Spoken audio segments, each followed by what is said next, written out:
Hello friends, मैं उदित आप सभी का स्वागत करता हूं। तो दोस्तों, आज मैं आप सभी के लिए कंप्लीट बायोलॉजी चैप्टर वाइज लेकर आया हूं। एनसीईआरटी का पूरा सार रहेगा ये। आप किसी भी गवर्नमेंट एग्जाम की तैयारी कर रहे हैं, ये वीडियो आपके लिए क्विक रिवीजन रहेगा और कंप्लीट आपकी तैयारी हो जाएगी। एक बार मैं इंट्रोडक्शन दे देता हूँ आज इस पूरे कंप्लीट वीडियो में क्या पढ़ाऊँगा। देखिए, जीवधारियों को वर्गीकरण, सेल कोशिका विज्ञान, जैव विकास, बॉटनी, पारिस्थितिकी, इसके अलावा प्रदूषण, प्राणी विज्ञान, ह्यूमन बॉडी, पोषक पदार्थ और मानव रोग। देखिए, कुछ फल और उसके खाने योग्य भाग, जीवाणु द्वारा रोग, विषाणु द्वारा रोग, चिकित्सा संबंधी आविष्कार। कहने का मतलब ये है कि इसमें कंप्लीट आपका जो है फ्रेंड्स, कंप्लीट देखिए इस तरीके से मैं आपको एनसीईआरटी कंप्लीट रिवीजन कराऊंगा। क्विक रिवीजन होगा एग्जाम से पहले। इस वीडियो को जरूर देख कर जाइए फ्रेंड्स, आपके एग्जाम में यहाँ से डायरेक्ट क्वेश्चन देखने को मिलेंगे। प्रीवियस ईयर में कई बार ये क्वेश्चन रिपीट हुए हैं।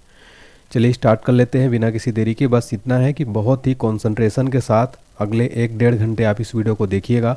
कंप्लीट बायोलॉजी आपका तैयार हो जाएगा, क्विक रिवीजन भी हो जाएगा। ठीक है, अगर वीडियो अच्छा लगे तो प्लीज़ लाइक ज़रूर करें, चैनल को सब्सक्राइब जरूर कर दें, बेल आइकन प्रेस कर दें ताकि आपको ऐसी इंपॉर्टेंट वीडियो को नोटिफिकेशन मिलता रहे। आगे बढ़ते हैं। आगे बढ़ने से पहले बताना चाहता हूँ, अगर आपको कंप्लीट पीडीएफ फाइल चाहिए इस क्लास की तो मात्र 11 रुपये में स्पेशल ऑफर चल रहा है। ध्यान दीजिएगा, ऑफर केवल 5000 बच्चों के लिए स्टार्टिंग के। उसके बाद इसका रेट कितना हो जाएगा, 49 रुपीज़। तो आप सभी स्टूडेंट जल्दी से ले लीजिए। इसमें कंप्लीट चैप्टर वाइज जो मैं पढ़ाऊँगा वो मिल जाएगा। डिस्क्रिप्शन बॉक्स में लिंक मिल जाएगा, आप वहाँ से बाय कर सकते हैं। पीडीएफ फाइल आपकी ईमेल में भी अटैच रहता है, वहाँ से डाउनलोड कर सकते हैं। अगर आपको कोई प्रॉब्लम आ रही है, व्हाट्सएप पर दिए गए स्क्रीन पर जो आप नंबर देख पा रहे हैं इस पर मैसेज करिए, आपको पीडीएफ फाइल मिल जाएगा। चलिए आगे बढ़ते हैं, स्टार्ट करते हैं। पहला टॉपिक हमारा जीवधारियों का वर्गीकरण और देखते हैं क्वेश्चन नंबर फर्स्ट। जीव विज्ञान सर्वप्रथम शब्द का प्रयोग सर्वप्रथम किसने किया था? आंसर होगा लैमार्क तथा ट्रेवीरेनस ने जीव विज्ञान जो शब्द है इसका सबसे प्रथम प्रयोग किया था। अगला क्वेश्चन, जीव विज्ञान का जनक किसे कहते हैं, यानी फादर ऑफ बायोलॉजी किसको कहते हैं? अरस्तु को जीव विज्ञान का जनक कहा जाता है। ठीक है, याद रखिएगा, बहुत ही इंपॉर्टेंट क्वेश्चन है। जंतु विज्ञान यानी जूलॉजी का जनक कौन है? अरस्तु। तो जूलॉजी और जीव विज्ञान के जनक हैं अरस्तु। क्वेश्चन एग्जाम में बनते रहते हैं। नेक्स्ट है, आधुनिक वर्गीकरण के पिता यानी फादर ऑफ मॉडर्न टैक्सोनॉमी कौन है? लिनियस। लिनियस जो है फ्रेंड्स ये आधुनिक वर्गीकरण के पिता यानी फादर ऑफ मॉडर्न टैक्सोनॉमी के पिता है। Father of modern taxonomy exam में प्रश्न बनता है। कुल मिलाकर मैं लगभग आपको इसमें 1000 समथिंग क्वेश्चन करवाऊंगा फ्रेंड्स, और ये वीडियो थोड़ा लंबा होगा लेकिन आप इसको थोड़ा थोड़ा करके ज़रूर देखिए। नेक्स्ट है, कार्ले लिनियस की पुस्तक का नाम क्या था जिसमें जीवधारियों को 2 भागों में बांटा है? तो इसका नाम है सिस्टेमा नेचर, आप इसको कह सकते हैं। ठीक है, इनकी पुस्तक का नाम है, कार्ले लिनियस की पुस्तक का नाम था ये। अगला है, वनस्पति विज्ञान जिसे हम बॉटनी कहते हैं कि जनक किसको कहते हैं? थियोफ्रेस्टस। देखिए फ्रेंड, थियोफ्रेस्टस जो हैं ये वनस्पति विज्ञान के जनक हैं, यानी जीव विज्ञान का जनक अरस्तु, जंतु विज्ञान के जनक भी अरस्तु हैं। देखिए, बायोलॉजी और जूलॉजी दोनों के फादर कौन है? अरस्तु हैं, लेकिन जो बॉटनी है इसके फादर हैं थियोफ्रेस्टस। ठीक है, चलिए अगला क्वेश्चन देखते हैं फ्रेंड्स। वैज्ञानिक नामकरण में पहला शब्द व दूसरा शब्द होता है। तो देखिए, वैज्ञानिक नामकरण में पहला शब्द वंश का नाम होता है, फिर जाति का नाम। तो आप यहाँ पर देख पा रहे हो कंप्लीट बेसिक से मैं पढ़ा रहा हूँ। हर एक क्वेश्चन आपको कंप्लीट स्टार्टिंग से बेसिक से पूरा मिलेगा। कंप्लीट जो है अच्छे लेवल तक के क्वेश्चन में करवाऊंगा। मधुमक्खियों का अध्ययन किया जाता है किसमें? एपीकल्चर में। एपीकल्चर में मधुमक्खियों का अध्ययन किया जाता है। रेशम कीट पालन के अध्ययन को क्या कहते हैं? सेरीकल्चर। सेरीकल्चर जो है रेशम कीट पालन के अध्ययन को कहते हैं। मत्स्य पालन के अध्ययन को क्या कहते हैं? पीसीकल्चर। पीसीकल्चर जो है फ्रेंड्स मत्स्य पालन, ठीक है, मछली पालन के अध्ययन को क्या कहते हैं? पीसीकल्चर। कवकों के अध्ययन को क्या कहते हैं? माइकोलॉजी। फ्रेंड्स, कवकों का जो अध्ययन होता है इसको माइकोलॉजी कहते हैं। फ्रेंड्स, ये जो स्टडी है ना, ये एग्ज़ाम में डायरेक्ट पूछा जाता है, यहाँ से प्रश्न तो 100% बनते हैं, इसको रट लीजिए आप लोग। शैवालों के अध्ययन को क्या कहते हैं? फाइकोलॉजी। शैवालों के अध्ययन को फाइकोलॉजी कहते हैं। पुष्पों के अध्ययन को क्या कहते हैं? एंथोलॉजी। ठीक है, flower of study of flower क्या कहते हैं? एंथोलॉजी। नेक्स्ट है, फलों के अध्ययन को क्या कहते हैं? पोमोलॉजी, यानी स्टडी ऑफ फ्रूट्स को क्या कहते हैं? पोमोलॉजी। क्लियर है, आगे बढ़ते हैं। वीडियो प्लीज़ लाइक करें, काफ़ी मेहनत लगती है, आपका एक लाइक हमें काफ़ी मोटिवेट करता है। कमेंट सेक्शन में एक फीडबैक जरूर दीजिए फ्रेंड्स, मैं सभी कमेंट रीड करता हूँ। अगर क्लास अच्छी लगे तो लिखिए यस सर, नाइस क्लास। पक्षियों के अध्ययन को क्या कहते हैं? अर्निथोलॉजी। तो फ्रेंड, जो पक्षी होते हैं इनके अध्ययन को क्या कहते हैं? ऑर्निथोलॉजी। यानी वर्ड्स स्टडी को क्या कहते हैं? अर्निथोलॉजी। कीटों के अध्ययन को क्या कहते हैं? एंटेमोलॉजी। नेक्स्ट है वृक्षों व झाड़ियों के अध्ययन को क्या कहते हैं? डेंड्रोलॉजी। डेंड्रोलॉजी जो है वृक्षों व झाड़ियों के अध्ययन को कहते हैं। सर्पों के अध्ययन को क्या कहते हैं? ओफियोलॉजी। देखिए फ्रेंड, जो स्नेक, स्टडी ऑफ स्नेक्स क्या कहते हैं? ओफियोलॉजी। छिपकली के अध्ययन को क्या कहते हैं? सौरोलॉजी। अब हम देखेंगे कुछ प्रमुख जो वैज्ञानिक नाम है फ्रेंड्स, ठीक है। तो मनुष्य का वैज्ञानिक नाम क्या है? Homo sapiens. बिल्ली का है फेलिड डोमेस्टिका। गाय का है बॉस इंडिकास। मेढक का है राना टिग्रिना। कुत्ता का है कैनिस फेमिलिरिस। मक्खी का है मस्का डोमेस्टिका। आम का है मैंगीफेरा इंडिका। धान का है ओराया सताइवा। मटर का है पीसम सताइबम। सरसों का है ब्रासिका कैंपिस्ट्रिस। ये वैज्ञानिक नाम एक बार आप रिवीजन करिएगा। रिवीजन के लिए पीडीएफ फाइल मात्र मैं ऐसी इतना कम रेट रखा हूँ फ्रेंड्स, 11 रुपये। इससे कम में आपको क्या मिलेगा? 11 रुपये मिनिमम रेट है, ताकि कोई भी बच्चा बिल्कुल ले सकता है इसको। रिवीजन के लिए इस पीडीएफ को डाउनलोड कर लीजिए, डिस्क्रिप्शन बॉक्स में लिंक मिल जाएगा। व्हाट्सएप पर भी मैसेज कर सकते हैं। इस पीडीएफ को डाउनलोड करके A4 साइज में प्रिंट भी करा सकते हैं आप। प्रिंटेबल फॉर्म में है, प्रिंट आसानी से हो जाएगा और बहुत अच्छे फॉर्म में जो है दिया गया है, ठीक है। रिवीजन के लिए पीडीएफ डाउनलोड कर लीजिए। जीवाणु, साइनोबैक्टीरिया तथा आर्कीबैक्टीरिया किस जगत के प्राणी हैं? मोनेरा। नेक्स्ट है पादप व जंतु के बीच की कड़ी है युगलीना, ठीक है। तो पादप व जंतु के बीच का जो कड़ी है वो क्या है? युगलीना है। नेक्स्ट है शैवाल, मौस, पुष्पी तथा पुष्पी बीजी पौधे किस जगत के हैं? पादप। नेक्स्ट है हाइड्रा, जेलीफिश, कृमि, सितारा, मछली, सरीसृप, उभयचर पक्षी तथा स्तनधारी जीव किस जगत के हैं? ये जंतु जगत के हैं। नेक्स्ट है वर्गीकरण की आधारभूत इकाई क्या है? जाति। नेक्स्ट क्वेश्चन कवक की कोशिका भित्ति बनी होती है? आंसर है काइटिन की। नेक्स्ट है नीलहरित शैवाल संबंधित है? मोनेरा। अगला प्रश्न एक कोश की जीव किसके अंतर्गत आता है? प्रोटिस्टा के। नेक्स्ट है बहुकोशिकीय तथा यूकैरियोटिक जंतु आते हैं एनिमिलिया या जंतु में। नेक्स्ट है पौधे अर्धसूत्री विभाजन के लिए उपयुक्त भाग है? पराग कोश।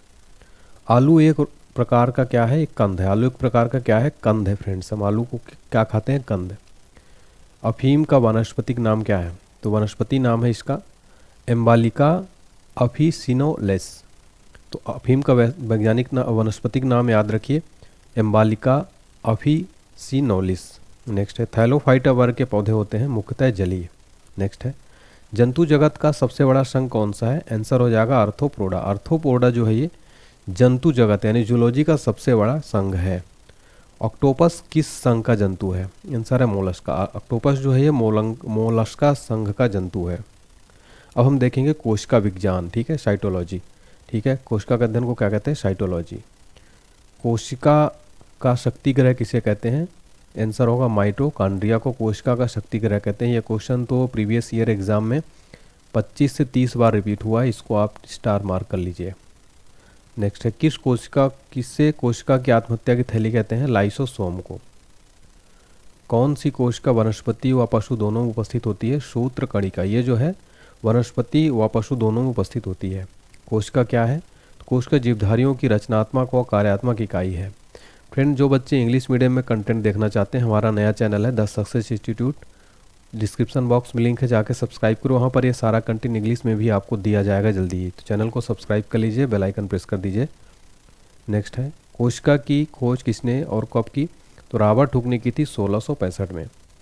रॉबर्ट हुक ने कोशिका की खोज की थी तो बोतल की कार्क में किया था रॉबर्ट हुक ने कोशिका की खोज। कोशिका का मुख्य भाग क्या है? कोशिका का मुख्य भाग है फ्रेंड्स केंद्रक, ठीक है।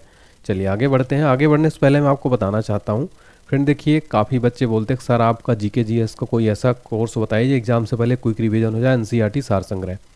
तो मैंने फ्रेंड्स आप सभी बच्चों को ध्यान में रखते हुए जीके जीएस का क्रैश कोर्स बनाया, एग्जाम से पहले क्विक रिवीजन पूरा एनसीईआरटी सार संग्रह कंप्लीट। जैसे मैं पढ़ा रहा हूँ इस वीडियो में सेम ऐसे ही पूरा कंप्लीट आपको स्टैटिक जीके, भारत का भूगोल, विश्व का भूगोल, पॉलिटी, हिस्ट्री, इसके अलावा कंप्लीट साइंस मिलेगा आपको, तीनों चैप्टर मिलेगा, रसायन विज्ञान, भौतिक विज्ञान, पर्यावरण, खेलकूद, कंप्यूटर, अर्थव्यवस्था। तो अगर आपको फ्रेंड्स देखिए केमिस्ट्री, भौतिक विज्ञान का भी कंप्लीट साइंस देखना है तो आप इस कोर्स को बाय करें। अब आप सोच रहे हो रेट इसका बहुत ज़्यादा होगा, लेकिन फ्रेंड्स मात्र 149 रुपये इसका रेट है। इतने में तो साइंस की बुक भी नहीं आती फ्रेंड्स, अगर आप ध्यान देंगे 149 में तो कोई भी बुक भी नहीं आती। 149 रुपये में आपको कंप्लीट वीडियो कोर्स क्लासेस मिल रहा है फ्रेंड्स मेरे द्वारा, और इसमें पूरी PDF फाइल फ्री तो रहेगी ही। कैसे इसको परचेज़ करना है? हमारा एप्लीकेशन डाउनलोड कर लीजिएगा, डिस्क्रिप्शन बॉक्स में ऐप का लिंक है, ऑनलाइन स्टडी पॉइंट, आप प्ले स्टोर पर भी सर्च कर सकते हैं फ्रेंड्स। पेड कोर्सेज में जाइएगा फ्रेंड्स, यहाँ पर पेड कोर्स का ऑप्शन है। यहाँ पर माई पेड करने के बाद, पेमेंट करने के बाद फ्रेंड्स आपको ना माई कोर्सेज में जाएंगे तो आपको कोर्स शो होने लगेगा, ठीक है। तो इसे आपको डाउनलोड करिए। यहाँ पर आपको paid test series, free PDF file काफ़ी सारी मिल जाएंगी, पेड पीडीएफ है, सिलेबस मिल जाएगा एग्जाम को, जॉब अलर्ट, सब कुछ यहाँ पर अपडेट कराया जा रहा है धीरे धीरे। तो इस ऐप को डाउनलोड करिए फ्रेंड्स, काफ़ी इंपॉर्टेंट रहेगा ऑल एग्जाम्स के लिए क्रैश कोर्स। इस क्रैश कोर्स को बहुत ही कम प्राइस में दिया जा रहा है। जैसे ही इसमें फ्रेंड्स 10,000 बच्चे पूरे हो जाएंगे, बहुत जल्द पूरे होने, इसका रेट जो है ना 300 हो जाएगा। उससे पहले आप सभी स्टूडेंट इसको बाय कर सकते हो। कोई भी दिक्कत आती है आप हमारे व्हाट्सएप पर मैसेज करिए। मेरा व्हाट्सएप नंबर क्या है फ्रेंड, मैंने स्टार्टिंग में आपको बताया 7067567024। इस पर आपको कोर्स से रिलेटेड, पीडीएफ से रिलेटेड कोई भी परेशानी, कुछ भी इंक्वायरी हो, मैसेज करिए, ठीक है। नेक्स्ट क्वेश्चन देखिए, केंद्रक में क्या पाया जाता है? डीएनए, आरएनए व गुणसूत्र। नेक्स्ट है, केंद्रक के मुख्यतः कितने भाग होते हैं? आंसर है 4। राइबोसोम मिलकर बना है RNA plus protein. Next question है, माइटोकॉन्ड्रिया की खोज किसने की थी? आंसर है अल्टमैन ने। माइटोकॉन्ड्रिया की खोज की थी अल्टमैन ने। सबसे छोटी कोशिका कौन सी है? माइकोप्लाज्मा। सबसे बड़ी कोशिका होती है? आंसर है शुतुरमुर्ग पक्षी के अंडे की सबसे बड़ी कोशिका होती है। सबसे लंबी कोशिका तंत्रिका किसकी है? न्यूरॉन। न्यूरॉन जो फ्रेंड्स सबसे लंबी कोशिका तंत्रिका है।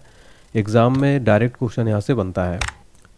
सेल वॉल किसमें पाई जाती है? आंसर है पादप। सेल वॉल किसमें पाई जाती है फ्रेंड्स? पादप। अगला प्रश्न है, हरे पौधे की भित्ति किसकी बनी होती है? सेलुलोज की। कोशिका भित्ति का क्या कार्य है? जीवाणु और कवक में कोशिका द्रव जीव द्रव्य को बाहरी आघात से रक्षा करना। कोशिका में राइबोसोम की अनुपस्थिति में कौन सा कार्य नहीं होगा? प्रोटीन का संश्लेषण नहीं होगा। जीव द्रव्य का नामकरण किसने किया था? पुरकिंजे ने जो है जीव द्रव्य का नामकरण किया था। जीव द्रव्य में अकार्बनिक व अकार्बनिक यौगिकों का अनुपात कितना है? 81:19।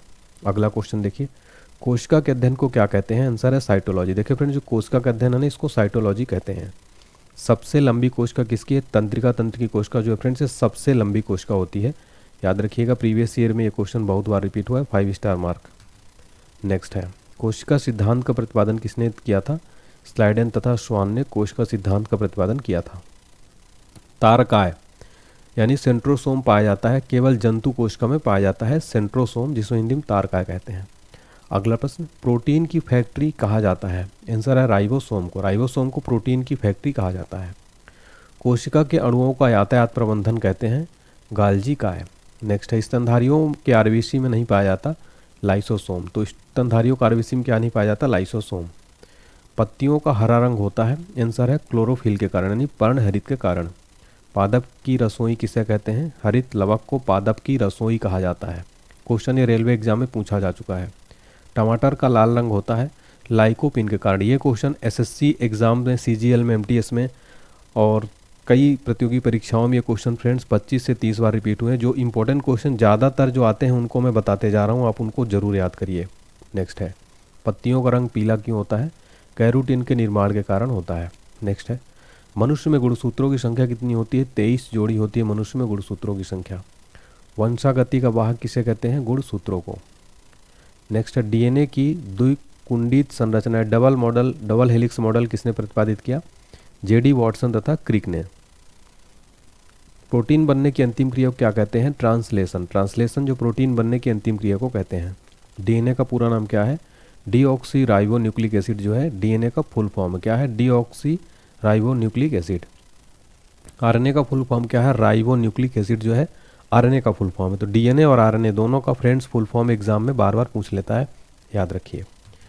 अब देखेंगे हम अगला टॉपिक हमारा जैव विकास व अनुवांशिकी। इस तरीके से मैं आपको फ्रेंड्स कंप्लीटनेस 17 टॉपिक कराऊंगा, ठीक है। अभी ये तीसरा टॉपिक है। सर्वप्रथम प्रकाश संश्लेषी जीव थे साइनोबैक्टीरिया जो है फ्रेंड्स ना, ये सर्वप्रथम प्रकाश संश्लेषी जीव थे। पक्षियों का विकास हुआ था? आंसर है सरीसृपों में जो है पक्षियों का विकास हुआ था। जल स्थलचर जीवों का विकास हुआ था मत्स्य वर्ग में, ठीक है। नेक्स्ट है, स्तनी वर्ग के जंतुओं का विकास हुआ था? आंसर है सरीसृपों में। प्राचीन जीवों और पादपों के अवशेषों के अध्ययन को क्या कहते हैं? जीवाश्म विज्ञान कहते हैं। उपर्जित लक्षणों के अध्ययन को क्या कहते हैं? टोटोलॉजी। अगला है, उत्परिवर्तन के सिद्धांत का प्रतिपादन किसने किया था? ह्यूगो डे व्रीज ने किया था उत्परिवर्तन के सिद्धांत का प्रतिपादन। अगला प्रश्न, वे लक्षण जो पीढ़ी दर पीढ़ी संचरित होते हैं क्या कहलाते हैं? अनुवांशिकी, ठीक है, जेनेटिक्स। तो जो ऐसे लक्षण जो पीढ़ी दर पीढ़ी संचरित होते हैं फ्रेंड्स, क्या कहलाते हैं? अनुवांशिकी। नेक्स्ट है, अनुवांशिकी के बारे में सर्वप्रथम जानकारी किसने दी थी? ग्रेगर जोहान मेंडल ने दी थी। अनुवांशिकता के पिता किसको कहते हैं? ग्रेगर जोहान मेंडल को अनुवांशिकता का पिता कहा जाता है। ठीक है, नेक्स्ट क्वेश्चन देखिए, अनुवांशिक संबंधी प्रयोगों के लिए मेंडल ने सर्वप्रथम किसका चुनाव किया था? आंसर है मटर के पौधे का। तो अनुवांशिकी संबंधी प्रयोगों के लिए मेंडल ने सर्वप्रथम मटर के पौधे का चुनाव किया था। अनुवांशिकी इकाई है जीन की। जीन कहाँ अवस्थित होते हैं? गुणसूत्रों में। जीन जो है फ्रेंड गुणसूत्रों में अवस्थित होते हैं। सर्वप्रथम प्रयोगशाला में जीन का संश्लेषण करने वाले वैज्ञानिक कौन थे? डॉक्टर हरगोविंद खुराना। ये जो हैं सर्वप्रथम प्रयोगशाला में जीन का संश्लेषण करने वाले वैज्ञानिक थे। एक जीन एक एंजाइम सिद्धांत किसने प्रतिपादित किया था? विडल एवं टैटम ने। ठीक है, विडल एवं टैटम ने एक जीन एक एंजाइम सिद्धांत का प्रतिपादन किया। अगला क्वेश्चन, जीन का वर्तमान नाम देने वाले वैज्ञानिक कौन है? जोहानसन। जोहानसन जो है ये जीन का वर्तमान नाम देने वाले वैज्ञानिक हैं। कोशिका में पाए जाने वाला अनुवांशिकी पदार्थ कौन सा है? डीएनए। डीएनए जो है ये कोशिका में पाए जाने वाले अनुवांशिकी पदार्थ है। प्रयोगशाला में डीएनए का संश्लेषण किसने किया था? खुराना ने। तो प्रयोगशाला में डीएनए का संश्लेषण खुराना ने किया था। माता पिता के गुणसूत्र उनकी संतानों में किसके द्वारा स्थानांतरित होती है? गुणसूत्रों के द्वारा। मनुष्य में द्विगुणित क्रोमोसोम की संख्या कितनी है? आंसर है 23। अगला है, मानव में गुणसूत्रों की संख्या कितनी होती है? 46। अगला प्रश्न है, मनुष्य में नर का गुणसूत्र सम्मिश्रण होता है XY। मनुष्य में मादा का गुणसूत्र सम्मिश्रण होता है XX। अगला प्रश्न, बच्चे के लिंग निर्धारण के लिए उत्तरदायी क्रोमोसोम है पिता का। तो बच्चे का जो लिंग निर्धारण होता है उसके लिए कौन उत्तरदायी क्रोमोसोम होता है? तो पिता का जो क्रोमोसोम होता है फ्रेंड्स वो उत्तरदायी होता है। एक सामान्य मानव शुक्राणु में ऑटोसोम की संख्या कितनी होती है? 22 जोड़ी। कौन सा एक लिंग संलग्न रोग है? वर्णांधता। अगला प्रश्न, शिशु का नेतृत्व स्थापित करने के लिए इनमें से किस एक तकनीकी का प्रयोग करते हैं? डीएनए फिंगरप्रिंट का। वर्णांधता वाले व्यक्ति को लाल रंग दिखाई देता है तो हरा, वर्णांधता वाला जो व्यक्ति इसको लाल रंग हरा दिखाई देता है। मनुष्य में लाल हरी वर्णांधता को जाना जाता है प्रोटोनोपिया व ड्यूटेरानेपिया के रूप में। एक वर्णांध पुरुष एक सामान्य महिला से विवाह करता है तो वर्णांधता के लक्षण क्या होंगे? तो पुत्रियों के पुत्रों में हो सकते हैं। अगला क्वेश्चन, लाल हरा वर्णांधता होने का कारण क्या है? X गुणसूत्रों की वंशागति। हीमोफीलिया में रक्त का थक्का नहीं बनता है, याद रखिएगा। ठीक है, हीमोफीलिया रोग में गुणसूत्रों में पाए जाने वाले अनुवांशिक पदार्थ को क्या कहते हैं? जीनोम। तो इंग्लिश मीडियम वाले बच्चे इंग्लिश मीडियम चैनल जरूर सब्सक्राइब करें। कंटेंट यहाँ पर इंग्लिश में प्रोवाइड कराया जाएगा फ्रेंड। डिस्क्रिप्शन बॉक्स में लिंक आपको मिल जाएगा। द सक्सेस इंस्टीट्यूट नाम है हमारे चैनल का। अगला है वनस्पति विज्ञान यानी कि बॉटनी। बॉटनी से रिलेटेड मोस्ट इंपोर्टेंट क्वेश्चन हम देखेंगे। पेड़ व पौधों व उनके क्रियाकलापों के अध्ययन को क्या कहते हैं? वनस्पति विज्ञान। वनस्पति विज्ञान का जनक किसको कहते हैं? थियोफ्रेस्टस को वनस्पति विज्ञान, father of botany. Father of botany कौन है? थियोफ्रेस्टस। हिस्टोरिया प्लेनेटेरम पुस्तक के लेखक कौन है? थियोफ्रेस्टस। ये पुस्तक याद रखिए। फाइकोलॉजी में किसका अध्ययन किया जाता है? आंसर है शैवालों का अध्ययन किया जाता है फाइकोलॉजी में। पर्यावरण का अध्ययन जीव विज्ञान की किस शाखा के अंतर्गत करते हैं? पारिस्थितिकी के अंतर्गत। फूलों के संवर्धन के विज्ञान को क्या कहते हैं? फ्लोरिकल्चर। तो फूलों के संवर्धन के विज्ञान को फ्लोरिकल्चर कहते हैं। झाड़ियों का अध्ययन किस में किया जाता है? डेंड्रोलॉजी में किया जाता है। पौधों में वाष्पोत्सर्जन की क्रिया होती है। तो पौधों में जो वाष्पोत्सर्जन क्रिया होती है पत्ती में होती है। प्रकाश संश्लेषण की प्रथम स्थिर यौगिक क्या है? फास्फोग्लिसरीन अम्ल। ऑक्सीजन कैसा हार्मोन है? आंसर है पादप। ऑक्सीजन पादप हार्मोन है। तने की वृद्धि मापने में प्रयोग होता है ऑक्जेनोमीटर। जो तने की वृद्धि कैसे मापते हैं? ऑक्जेनोमीटर से। हरे प्रोटोजोआ को किस नाम से जाना जाता है? पैरामीशियम के नाम से। क्लोरोफिल में उपस्थित होती है, आंसर है मैग्नीशियम। क्लोरोफिल में क्या उपस्थित होती है? मैग्नीशियम। प्रकाश संश्लेषण की क्रिया में ऑक्सीजन निकलता है, आंसर है पानी से। देखिए फ्रेंड, जो प्रकाश संश्लेषण इसकी क्रिया में ऑक्सीजन कहाँ से निकलता है? पानी से। दलहन के जड़ों को नष्ट करने वाले जीवाणु कौन है? राइजोबियम। नेक्स्ट है, नारियल में प्रकीर्णन कैसे होता है? आंसर है पानी द्वारा। देखिए फ्रेंड, नारियल में जो प्रकीर्णन होता है वो पानी द्वारा होता है। नेक्स्ट है, जिन फल का निर्माण केवल अंडाशय से होता है उन्हें क्या कहते हैं? सत्य फल कहते हैं। सत्य फल के एग्जाम्पल कौन कौन से उदाहरण? सेब, कटहल, नाशपाती। ये क्या है? सत्य फल, ट्रू फ्रूट्स के एग्जाम्पल हैं। कौन कौन से? सेब, कटहल, नाशपाती। ठीक है, तो सत्य फल हमने देखा, जिन फल का निर्माण केवल अंडाशय में होता है उन्हें क्या कहते हैं? सत्य फल। प्रकाश संश्लेषण की दर सर्वाधिक होती है, लाल प्रकाश में सर्वाधिक जो है प्रकाश संश्लेषण की दर होती है। नेक्स्ट है, जल को जड़ों से पत्तियों तक पहुंचाता है जाइलम। तो यानी कि जल जो है इसको जड़ों से पत्तियों तक कौन पहुंचाता है? जाइलम पहुंचाता है। भोजन को पत्तियों से जड़ तक पहुंचाता है फ्लोएम। जिम्नोस्पर्म का सबसे छोटा पौधा कौन सा है? जैमिया पिग्मिया। नेक्स्ट है, मृदा अपरदन रोकने में सहायता करता है ब्रायोफाइटा। ब्रायोफाइटा जो है मृदा अपरदन रोकने में सहायता करता है ये। नेक्स्ट है, दूध से दही बनने में सहायक होता है। आंसर है लैक्टोबैसिलस। लैक्टोबैसिलस जो है दूध से दही बनने में सहायक होता है। ठीक है, तो जो बैक्टीरिया दूध से दही जमाने वाला जो बैक्टीरिया होता है ना, इसका नाम है लैक्टोबैसिलस। जो दही जमता है और दही में जो बैक्टीरिया पाया जाता है वो गुड बैक्टीरिया, वो है लैक्टोबैसिलस। ठीक है फ्रेंड, तो ये याद रखिए। दूध के पास्चुराइजेशन की खोज किसने की थी? लुई पास्चर ने की थी। रेबीज के टीके की खोज किसने की थी? आंसर है लुई पास्चर ने। प्रोटीन का सबसे अच्छा स्रोत कौन सा है? सोयाबीन। सोयाबीन जो है फ्रेंड से प्रोटीन का सबसे अच्छा स्रोत माना जाता है। ठीक है, एग्जाम में कई बार क्वेश्चन पूछा जाता है, याद रखिए। वह पौधा जिसमें पुष्प व बीज नहीं होता क्या कहते हैं? अपुष्पी पौधा कहते हैं, जिसमें पुष्प व बीज नहीं होता। सबसे लंबा जीवित वृक्ष कौन सा है? सिकोया। तो सबसे लंबा जीवित वृक्ष कौन सा? सिकोया है। सबसे बड़ा बीजांड होता है किसमें? साइकस में जो है सबसे बड़ा बीजांड होता है। कवक व शैवाल दोनों वर्ग के पौधे से मिलकर क्या बनता है? लाइकेन। तो कवक व शैवाल दोनों वर्ग के पौधे से मिलकर लाइकेन बनता है। अफीम प्राप्त होती है कच्चे फलों के लेक्टस से। अफीम जो होती है ना, ये कच्चे फलों के लेक्टस से प्राप्त होती है। तंबाकू में सुगंध पैदा करने वाला बैक्टीरिया कौन सा है? Bacillus megaterium. ये जो है तंबाकू में सुगंध पैदा करने वाला बैक्टीरिया है। चावल व गेहूं किस मूल के पौधे हैं? सोलेनेसी। ये चावल गेहूं किस मूल के पौधे हैं? सोलेनेसी। जड़ की क्रियाओं में उपस्थित लवण को क्या कहते हैं? तो जल की क्रियाओं में उपस्थित जो लवण होते हैं उनको कहते हैं ल्यूकोप्लास्ट। नेक्स्ट है, गन्ने की चीनी किसके संयोग से बनता है? आंसर है ग्लूकोज और फ्रक्टोज के संयोग से गन्ने की चीनी बनता है। किससे? ग्लूकोज और फ्रक्टोज। अगला प्रश्न, एकमात्र हार्मोन जो गैसीय रूप में पाया जाता है? आंसर है एथिलीन। एथिलीन जो है ये एकमात्र हार्मोन जो गैसीय रूप में पाया जाता है। अम्ल वर्षा के लिए कौन उत्तरदायी है? सल्फर और नाइट्रोजन के ऑक्साइड ये अम्ल वर्षा के लिए उत्तरदायी हैं। हरित गृह प्रभाव के लिए जिम्मेदार माना जाता है CO2। CO2 को हरित गृह प्रभाव यानी ग्रीन हाउस इफेक्ट के लिए जो है माना जाता है CO2 को। अगला प्रश्न, फलों के अध्ययन को क्या कहते हैं? पोमोलॉजी। पोमोलॉजी जो है फलों का अध्ययन कहलाता है। मरुस्थलीय पौधे के अध्ययन को क्या कहते हैं? आंसर है जीरोफाइट्स। जीरोफाइट जो है मरुस्थलीय पौधे के अध्ययन को कहते हैं। पत्तों में वर्ण हरित होता है? आंसर है कोशिका में। सबसे छोटा नग्नबीजी पौधा कौन सा है? जेमिया पिग्मिया। जेमिया पिग्मिया जो है सबसे छोटा नग्नबीजी पौधा है। सबसे लंबा गुणसूत्र होता है ट्राइलियम में, सबसे लंबा गुणसूत्र होता है। सबसे छोटा गुणसूत्र पाया जाता है? आंसर है शैवालों में। शैवालों में सबसे छोटा गुणसूत्र पाया जाता है। फ्रेंड्स, अगर आपको केमिस्ट्री और फिजिक्स का भी इसी तरीके से ऑनलाइन पढ़ना है तो हमारा पेड कोर्स ज्वाइन कर लीजिए, जो मैंने स्टार्टिंग में बताया। एप्लीकेशन में मिल जाएगा। एप्लीकेशन का नाम हमारे क्या है? Online study point. Description box में लिंक है। 149 रुपये रेट इसका मात्र स्टार्टिंग के 10,000 बच्चों के लिए रखा गया है। ये जो है 8,000 लगभग बच्चों ने परचेस कर लिया। 2,000 और सीट है, शायद 1-2 दिन में भर जाए। उसके बाद इसका रेट जो है फ्रेंड्स इस कोर्स का 499 हो जाएगा। उससे पहले आप इस कोर्स को जरूर पढ़िए, बहुत ही इंपॉर्टेंट है। एक बार आप बाय करिए, पढ़िए, भरोसा करिए, काफ़ी अच्छा कोर्स है। इसमें कंप्लीट सब्जेक्ट आपको पूरे history, geography, biology, polity, static, GK बताइए, पूरा कंप्लीट इसी में मिल जाएगा 149 रुपये में। ऐसे कोर्स आपको पूरे यूट्यूब पर नहीं मिलेगा। इस कोर्स को जरूर बाय करें, एप्लीकेशन डाउनलोड कर लें, वहाँ से पेमेंट करिएगा और आपको कोर्स अवेलेबल हो जाएगा मात्र 149 में।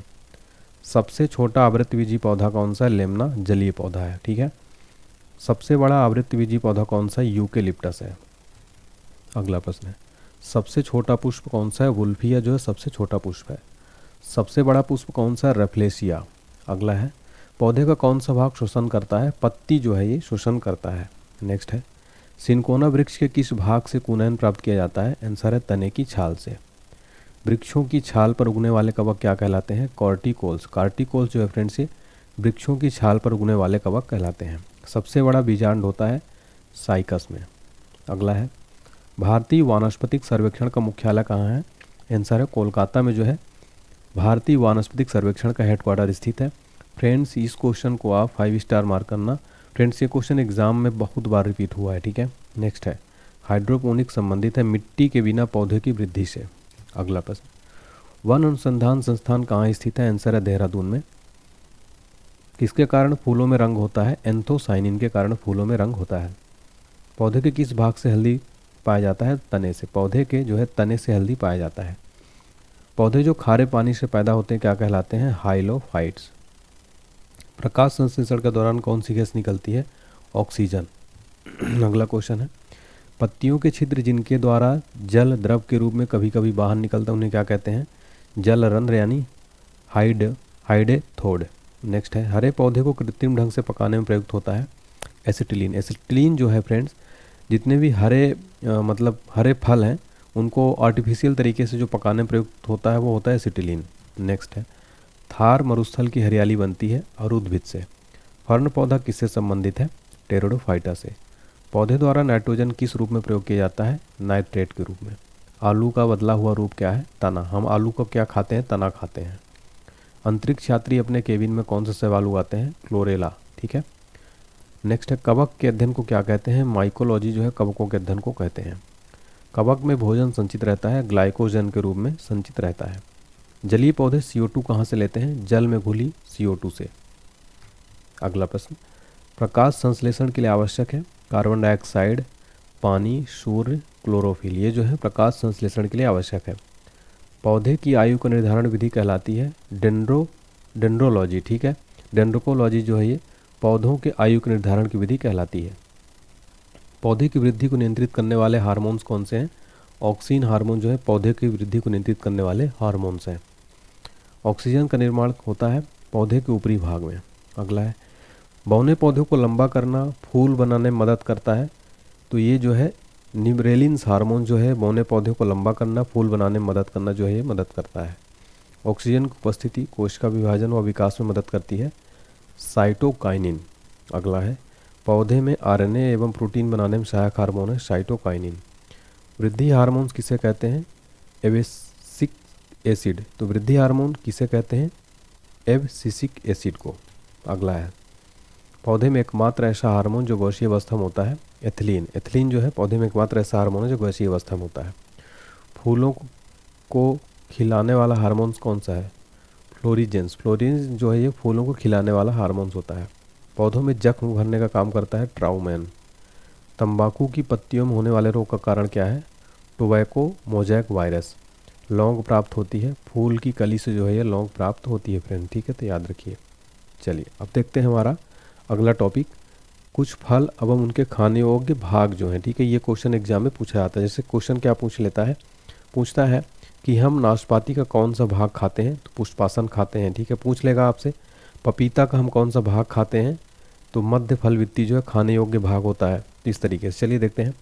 सेब का खाने योग्य भाग है पुष्पासन, नाशपाती का है पुष्पासन, आम का खाने योग्य भाग है मध्य फल वित्ती, अमरूद का है फल वित्ती और बीजांडसन क्योंकि हम उसका बीजा भी खाते हैं, अंगूर का फल खाने योग्य भाग है फल वित्ती बीजांडसन, पपीता का है मध्य फल वित्ती, नारियल का हम खाते हैं भ्रूण पोषण, केला का हम कौन सा भाग खाते हैं? मध्य एवं अंतःवित्ती, गेहूं का हम खाते हैं भ्रूण पोषण एवं भ्रूण, काजू का हम खाते हैं पुष्पवृत्त और बीजपत्र, लीची का हम भाग खाते हैं एरिल, चना का हम भाग खाते हैं बीजपत्र एवं भ्रूण, मूंगफली का कौन सा भाग खाते हैं? बीजपत्र एवं भ्रूण, सहतूत का हम रसीले परिदल पुंज जो है भाग खाते हैं, कटहल का हम परिदल पुंज भाग खाते हैं, नारंगी का हम जूसी हेयर जो है खाते हैं।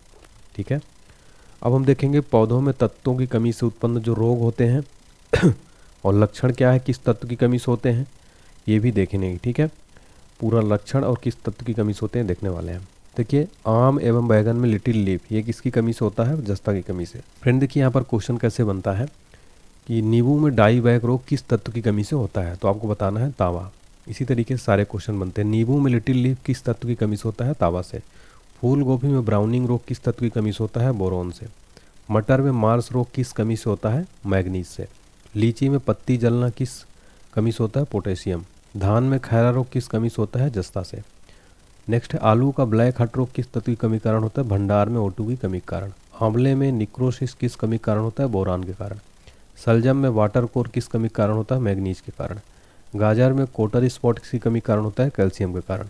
मक्का में वाइट बर्ड किसकी कमी के कारण होता है? जस्ता के कारण। चुरहट चुकंदर में हॉट स्पॉट किसकी कमी कारण होता है? बोरान के कारण। हमारा अब अगला टॉपिक है, यहाँ पर हमने बॉटनी के कंप्लीट जो फ्रेंड देखा, लगभग 150 से ऊपर प्रश्न हमने देखे। अब हम देखेंगे, देखिए फ्रेंड्स, इकोलॉजी यानी पारिस्थितिकी हम देखने वाले हैं। ठीक है, वेरी इंपॉर्टेंट टॉपिक, एग्जाम में यहाँ से बहुत प्रश्न बनते हैं। चलिए स्टार्ट करते हैं। चलिए क्वेश्चन नंबर फर्स्ट है, भारत में पर्यावरण संरक्षण अधिनियम कब पारित किया गया? आंसर है 1986 में भारत में पर्यावरण संरक्षण पारित किया गया। विश्व पर्यावरण दिवस कब मनाया जाता है? 5 जून को विश्व पर्यावरण दिवस मनाया जाता है। विश्व पर्यावरण संरक्षण दिवस कब मनाया जाता है? 20 नवंबर को। पारिस्थितिकी शब्द का सर्वप्रथम प्रतिपादन किसने किया था? रिटर ने। पारिस्थितिकी निम्न के बीच पारस्परिक संबंध को दर्शाता है, जीव व वातावरण के बीच जो है पारिस्थितिकी ये संबंध दर्शाता है। पारिस्थितिकी तंत्र शब्दावली किसने प्रस्तुत की थी? आंसर है टेंसले ने। पारिस्थितिकी तंत्र के दो घटक कौन से हैं? जैविक और अजैविक। नेक्स्ट है, किसी पारिस्थितिकी तंत्र में ऊर्जा के प्रवाह की श्रृंखला क्या है? उत्पादक, उपभोक्ता, अपघटक। परितंत्र में ऊर्जा का प्राथमिक या मुख्य स्रोत क्या होता है? सूर्य का प्रकाश। वायु एवं जल की क्रिया द्वारा भूमि का कटाव कहलाता है अपरदन। अगला प्रश्न, मुख्यतः मैंग्रोव वाली ज्वारी वन कहाँ पाए जाते हैं? आंसर है सुंदरबन डेल्टा में मैंग्रोव वाले ज्वारी वन पाए जाते हैं। मैंग्रोव वनस्पति का मुख्य घटक क्या है? राइजोफेरा जो है मैंग्रोव वनस्पति का मुख्य घटक है। समुद्र के किनारे की वनस्पति क्या कहलाती है? लवणोद्भिद वनस्पति कहलाती है। वे घटक जो अपना भोजन स्वयं बनाते हैं क्या कहलाते हैं? उत्पादक। उत्पादक जो है, ऐसे घटक जो अपना भोजन स्वयं बनाते हैं उत्पादक कहलाते हैं। वे घटक जो उत्पाद द्वारा बनाए गए भोजन का उपयोग करते हैं क्या कहलाते हैं? उपभोक्ता। उपभोक्ता कितने प्रकार के होते हैं? आंसर है 3 प्रकार के होते हैं। ठीक है, देखिए उपभोक्ता 3 प्रकार के होते हैं, प्राथमिक उपभोक्ता, द्वितीयक उपभोक्ता, तृतीयक उपभोक्ता। अब हम यहाँ डिटेल में पढ़ने वाले हैं प्राथमिक उपभोक्ता के उदाहरण कौन कौन से हैं। प्राथमिक उपभोक्ता है गाय, भैंस, बकरी आदि। द्वितीयक उपभोक्ता कौन है? लोमड़ी, भेड़िया, मोर आदि। तृतीय उपभोक्ता कौन है? बाघ, शेर, चीता आदि। तो उदाहरण से आप समझ गए होंगे कंप्लीट। ठीक है, नेक्स्ट देखिए, कवक व जीवाणु किस वर्ग के अंतर्गत आते हैं? अपघटक के अंतर्गत। हाइड्रोफाइट कहते हैं एक जलीय पौधे को, क्या कहते हैं? हाइड्रोफाइट। पारिस्थितिक संतुलन बनाए रखने के लिए भारत में वन क्षेत्र कितने अनुपात में होना चाहिए? 33.3%। विश्व का सबसे अधिक तेजी से बढ़ने वाला जल पादप कौन सा है? जल हाइसिंस। अगला टॉपिक है हमारा फ्रेंड्स प्रदूषण। वायु प्रदूषण के संदर्भ में पीएम से क्या तात्पर्य है? कणिकीय पदार्थ। ठीक है, नेक्स्ट है, केंद्रीय प्रदूषण नियंत्रण बोर्ड कहाँ स्थित है? नई दिल्ली में। भारतीय वन प्रबंधन संस्थान कहाँ स्थित है? भोपाल में। राष्ट्रीय विज्ञान औद्योगिक संस्थान कहाँ स्थित है? आंसर है फरीदाबाद, हरियाणा में। अगला प्रश्न, 3 दिसंबर 1984 2 या 3 दिसंबर 1984 की मध्य रात्रि में भोपाल गैस त्रासदी का कारण क्या था? Methyl isocyanate. इसको हम देखिए, इसका जो है मिक भी बोलते हैं। ठीक है, तो ये फ्रेंड्स याद रखिए, भोपाल गैस त्रासदी में मिथाइल आइसोसाइनेट नामक गैस जो है लीक हुई थी 2 या 3 दिसंबर की मध्य रात्रि को। ये क्वेश्चन एग्जाम्स के लिए फ्रेंड्स 5 स्टार मार्क करना आप, ये क्वेश्चन एग्जाम में कई बार रिपीट हुआ है। नेक्स्ट है, वायु प्रदूषण के प्रमुख कारण क्या है? Carbon monoxide, sulphur dioxide, hydrogen sulphide, hydrogen fluoride, nitrogen के ऑक्साइड, अमोनिया आदि जो है ये वायु प्रदूषण के प्रमुख जो है रीज़न है। अगला प्रश्न देखिए, सिंपल क्वेश्चन लेकिन एग्जाम में बार बार पूछा जाता है। विश्व पर्यावरण दिवस कब मनाया जाता है? 5 जून को विश्व पर्यावरण दिवस यानी वर्ल्ड इन्वायरमेंट डे मनाया जाता है। ओजोन दिवस प्रतिवर्ष कब मनाया जाता है? ओजोन डे 16 सितंबर को, 16 सितंबर को ओजोन डे मनाया जाता है। फ्रेंड्स आप ये पूरा देख पा रहे होंगे, जितने भी क्वेश्चन मैंने लिए हैं सारे के सारे काफ़ी इंपॉर्टेंट सेलेक्टेड है फ्रेंड्स। ऑल एग्जाम्स लिए किसी भी एग्ज़ाम की तैयारी कर रहे हो फ्रेंड्स, मैं आपको बताना चाहता हूँ, आपका एक कमेंट जो है हमें काफ़ी मोटिवेट करता है। ये पूरा कंप्लीट फ्री क्लास है, इसको आप मोटिवेट करिए कमेंट करके, और वीडियो को ज़्यादा से ज़्यादा लाइक करें फ्रेंड्स, शेयर करें इस वीडियो को अपने मित्र के साथ में, फ्रेंड्स के साथ में, रिलेटिव के साथ में। अगला प्रश्न, ध्वनि प्रदूषण कब होता है? जब ध्वनि 80 dB से ऊपर हो। ठीक है, नेक्स्ट है, सबसे ज़्यादा जल प्रदूषण होता है शहरीकरण से। जल प्रदूषण की जांच की जाती है, आंसर है BOD यानी कि बायोकेमिकल ऑक्सीजन डिमांड से। नेक्स्ट है, जल प्रदूषण कब होता है? जब जल में O2 की मात्रा कम होती है। वायु प्रदूषण से सबसे ज़्यादा होता है 60% वाहनों के धुएं, सबसे ज़्यादा वायु प्रदूषण होता है किससे? वाहनों के धुएं से। ज़मीन से निकलने वाले ईंधन को क्या कहते हैं? जीवाश्म ईंधन कहा जाता है ज़मीन से निकलने वाले ईंधन को। अगला है, सबसे हानिकारक प्रदूषित गैस कौन सी है? कार्बन मोनोऑक्साइड सबसे हानिकारक प्रदूषित गैस मानी जाती है। अम्लीय वर्षा होती है सबसे ज़्यादा सल्फर डाइऑक्साइड के कारण तथा नाइट्रोजन डाइऑक्साइड के कारण अम्लीय वर्षा होती है। ग्रीन मफल का इस्तेमाल करते हैं ध्वनि प्रदूषण को कम करने के लिए। रेडियो एक्टिव से कहाँ प्रदूषण होता है? जल, वायु, जमीन, तीनों में। सबसे खतरनाक रेडियो एक्टिव तत्व कौन सा है? स्ट्रोनियम है, स्ट्रोनियम 90। नेक्स्ट है, जेट प्लेन से निकलने वाला प्रदूषित किस श्रेणी में आता है? एरोसॉल से। जेट प्लेन में धुएं से गैसें होती हैं, CFC या N2O। नेक्स्ट क्वेश्चन है, सूर्य से आने वाली हानिकारक पराबैंगनी किरणें होता है, इससे त्वचा कैंसर होता है जो सूर्य से आने वाली हानिकारक पराबैंगनी किरणें होती हैं। हरित गैस कौन सी है? CFC, CO2 और NO2। ग्रीन हाउस की सबसे मुख्य गैस कौन सी है? CO2 है। किस प्रदूषण के कारण मनुष्य के तंत्रिका तंत्र प्रभावित होता है? शीशा के कारण जो है मनुष्य का तंत्रिका तंत्र प्रभावित होता है। कौन सा प्रदूषण मनुष्य के रक्तदाब को बढ़ाता है या हृदय रोग पैदा करता है? कैडमियम। कैडमियम जो है ये प्रदूषण मनुष्य के रक्तदाब को बढ़ाता है, हृदय रोग पैदा करता है।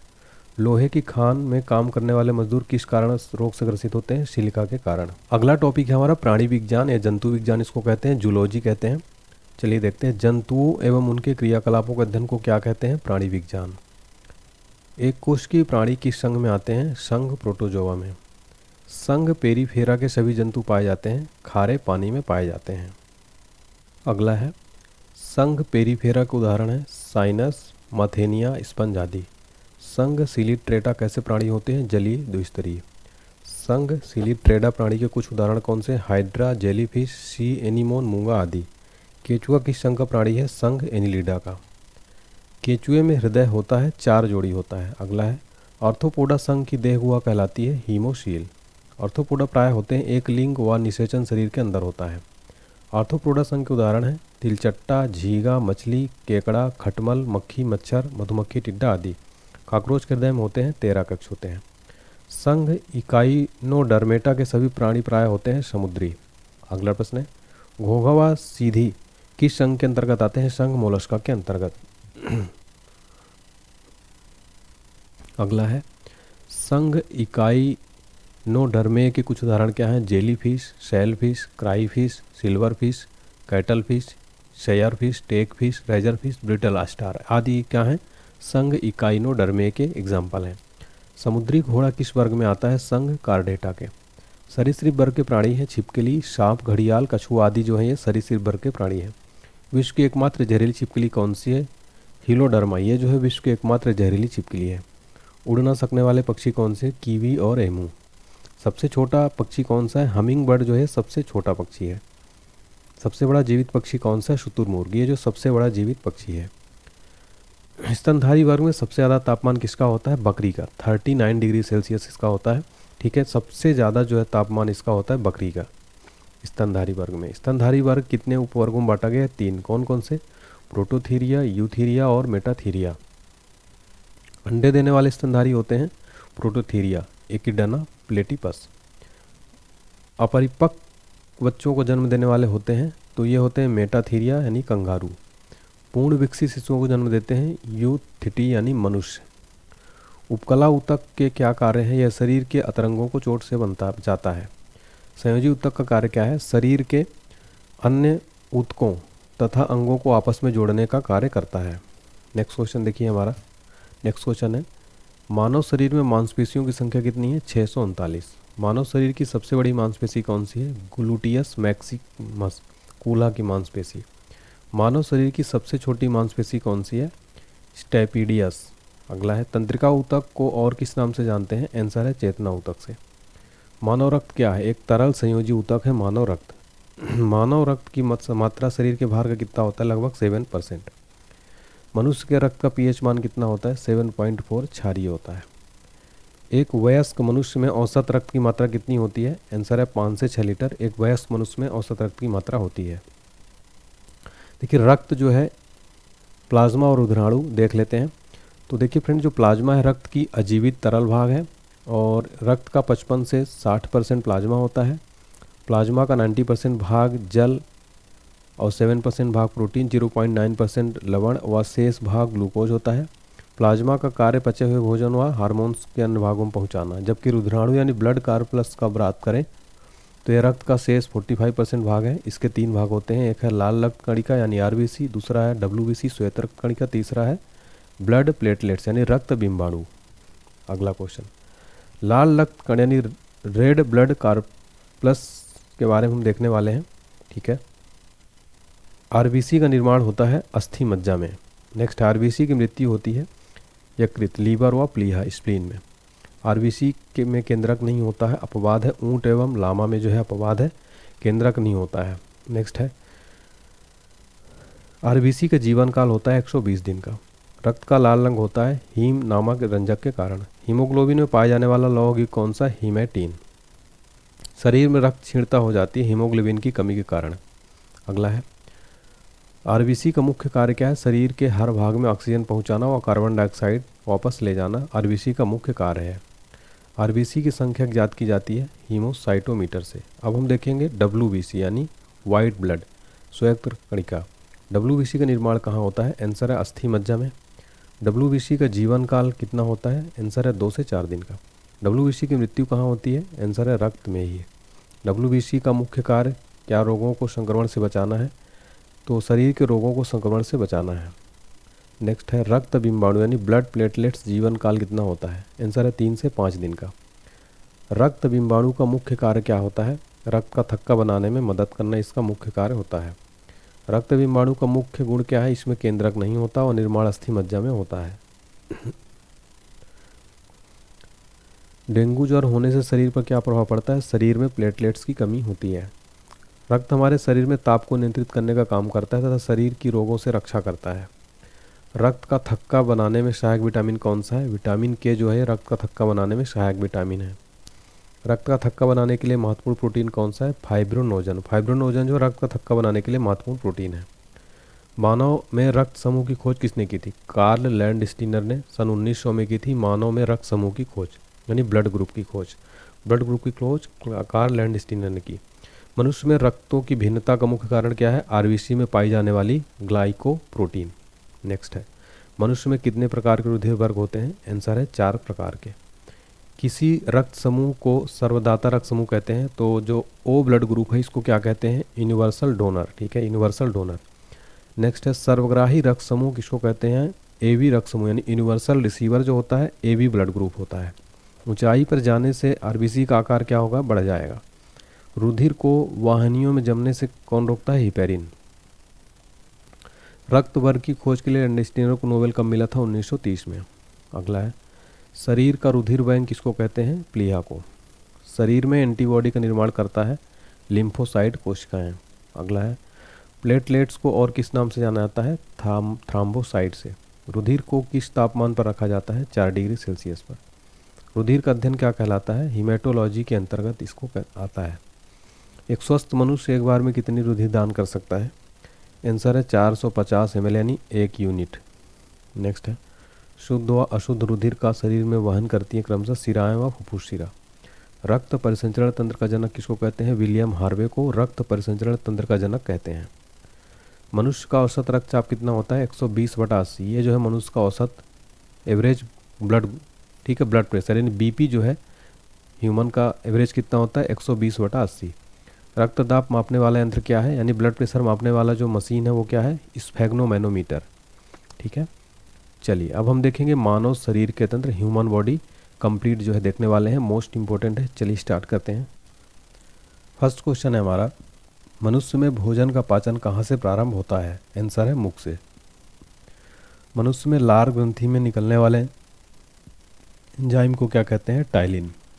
भोजन में उपस्थित हानिकारक जीवाणुओं को नष्ट करने का काम कौन करता है? लाइसोजाइम।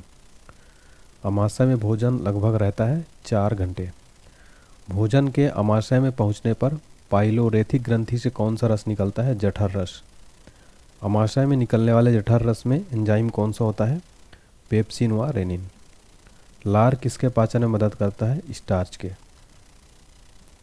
मनुष्य की पाचन नली कितने फीट की होती है? 32 फीट की। अस्थियों व दांतों में मौजूद रासायनिक द्रव है कैल्शियम फास्फेट। डायस्टेज एंजाइम का स्रोत है लार ग्रंथि। अमाशय में जाइम प्रोटीन को पचाने में मदद करता है। आंसर है पेप्सिन। अमाशय ग्रंथि की पेप्सिन स्रावी ग्रंथियां कौन सी हैं? मुख्य कोशिका। किस पाचन अंग में अम्ल होता है? अमाशय में। कौन सा अम्ल अमाशय में रहता है? हाइड्रोक्लोरिक अम्ल अमाशय में रहता है। मवेशी घास निगलने के बाद कहाँ संग्रहित करते हैं? प्रथम अमाशय में। पाचन क्रिया में प्रोटीन किस पदार्थ में बदल जाता है? एमिनो अम्ल में। एमिनो एसिड की आवश्यकता किसके संश्लेषण के लिए होती है? प्रोटीन के संश्लेषण के लिए। मानव जठर में प्रोटीन पाचन के लिए उत्तरदायी अनुकूलित परिवेश कौन सा है? अम्लीय है। कौन सा एंजाइम प्रोटीन को पेप्टोस में बदलता है? पेप्सिन। तो पेप्सिन जो है एंजाइम प्रोटीन को पेप्टोन में बदलता है। दूध को दही में स्कंदित करने वाला एंजाइम कौन सा है? आंसर है रेनिन। दूध प्रोटीन को पचाने वाला एंजाइम कौन सा है? रेनिन है। दूध में कौन सा प्रोटीन शर्करा युग्म होता है? Casein, lactose. दूध में पाए जाने वाला मुख्य प्रोटीन कौन सा है? केसीन है। ग्लूकोज को इथाइल अल्कोहल में कौन सा एंजाइम बदलता है? जाइमेज। किस एंजाइम की उपस्थिति के कारण एचआईवी अक्सर अपना आकार बदल लेते हैं? रिवर्स ट्रांसक्रिप्टेट के कारण। मछली प्रथम श्रेणी का प्रोटीन है क्योंकि उसमें होते हैं आवश्यक अमीनो अम्ल। मुख यानी मंड स्टार्च शर्करा में पाचन किसके द्वारा होता है? टाइलिन के द्वारा। कौन सा एक रेशेदार प्रोटीन है? कीरेटीन एक रेशेदार प्रोटीन है। कौन से अंग पर उंगली के समान उभरी हुई संरचना होती है जिन्हें दीर्घ रोम अथवा रजा अंकुर कहते हैं? छोटी आंत। अगला है, मानव शरीर में पाचन का अधिकांश भाग किस अंग में संपन्न होता है? आंसर है छोटी आंत में। अधिकतम पोषक तत्व रक्त में कहाँ अवशोषित होते हैं? छोटी आंत में। सिग्मोइड कोलन इसका एक भाग है? बड़ी आंत का। मानव शरीर में सबसे बड़ी ग्रंथि कौन सी है? आंसर है लीवर। लीवर जो है मानव शरीर में सबसे बड़ी ग्रंथि है। लीवर किसका भरपूर स्रोत है? वसा घुलनशील विटामिन का भरपूर स्रोत है। किसका संश्लेषण यकृत द्वारा किया जाता है? Vitamin A. पचे हुए भोजन में मौजूद विषैले पदार्थ कौन सा अंग चूषण करते हैं? यकृत। वह कौन सा अंग है जो मानव शरीर में ग्लाइकोजन के रूप में कार्बोहाइड्रेट जमा करता है? आंसर है यकृत। कौन सा अंग ग्लाइकोजिन को ग्लूकोज में बदलता है और रक्त को शुद्ध करता है? यकृत यानी लीवर। ये जो है ग्लाइकोजिन को ग्लूकोज में बदलता है और रक्त को शुद्ध करता है। स्तनधारी किसमें यूरिया बनाते हैं? यकृत में। ग्लाइकोजन किस अंग में जमा होता है? आंसर है यकृत में। हेपेटाइटिस मानव शरीर के किस अंग को प्रभावित करता है? आंसर है यकृत को। पीलिया रोग किसके संक्रमण से होता है? आंसर है यकृत के संक्रमण से। किस ग्रंथि में पित्त का उत्पादन होता है? आंसर है यकृत में पित्त का उत्पादन होता है। पित्त कहाँ संग्रहित होता है? आंसर है पित्ताशय में। मानव शरीर की कौन सी ग्रंथि एक साथ अंतःस्रावी और बहिस्रावी दोनों का कार्य करती है? आंसर है अग्नाशय। इंसुलिन किस ग्रंथि द्वारा बनता है? आंसर है अग्नाशय द्वारा। पैंक्रियास की कोशिकाएं जो इंसुलिन द्वारा उत्पन्न करती हैं क्या कहलाती हैं? आइलेटस ऑफ लैंगरहैंस। इंसुलिन की खोज किसने की थी? बैटिंग व बेस्ट ने की थी इंसुलिन की खोज। इंसुलिन एक प्रकार का क्या है? ये सर है हार्मोन। कौन सा हार्मोन रक्त में शर्करा की मात्रा को नियंत्रित करता है? आंसर है इंसुलिन। इंसुलिन हार्मोन जो है ये रक्त में शर्करा की मात्रा को नियंत्रित करता है। निम्न में से किस कोशिकाओं में इंसुलिन का रिसाव होता है? आंसर है बीटा कोशिकाओं में इंसुलिन का रिसाव होता है।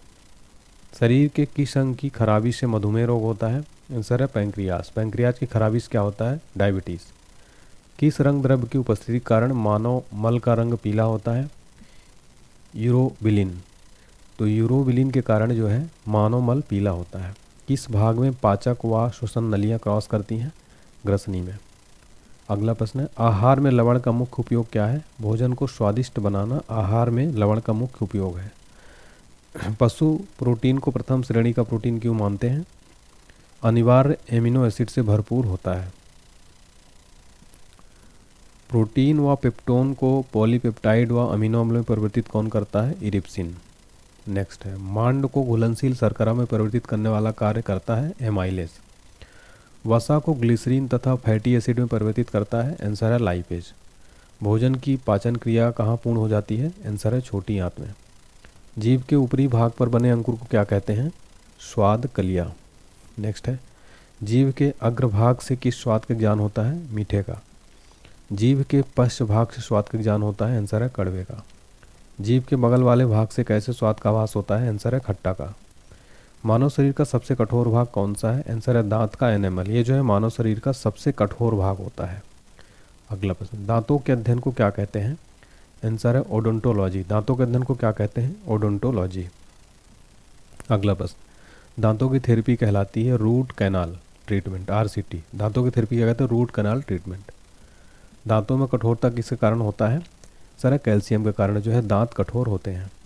मनुष्य में कितने प्रकार के दांत होते हैं? 4। कौन कौन से? कृंतक, रुदनक, अग्रचवर्णक, चवर्णक। 4 प्रकार के होते हैं दांत। मनुष्य में दांतों का दंत सूत्र क्या है? 2 1 2 3। मनुष्य में इंसाइजर दांतों की कुल संख्या कितनी होती है? 8। मनुष्य के जीवन काल में कितने प्रकार के दांत आते हैं? दुधिया दांत और स्थायी दांत, 2 प्रकार के दांत आते हैं। दांत के ऊपरी हिस्से का चमकीला भाग क्या कहलाता है? आंसर है इनेमल। तो दांत का जो ऊपरा हिस्सा जो आप देखते हैं चमकीला भाग है, इनेमल कहलाता है। मनुष्य के लार में होता है 99% जल और 1% एंजाइम। लार में पाए जाने वाले एंजाइम क्या है? टाइलिन और लाइसोजाइम। मानव शरीर की सबसे बड़ी ग्रंथि कौन सी? यकृत। लगभग 1.5 से 2 किलोग्राम है, मानव शरीर की सबसे बड़ी ग्रंथि है। अगला है फाइब्रोनोजिन नामक प्रोटीन का निर्माण किस में होता है? आंसर है यकृत में। हिपैरिन नामक प्रोटीन का निर्माण कहाँ होता है?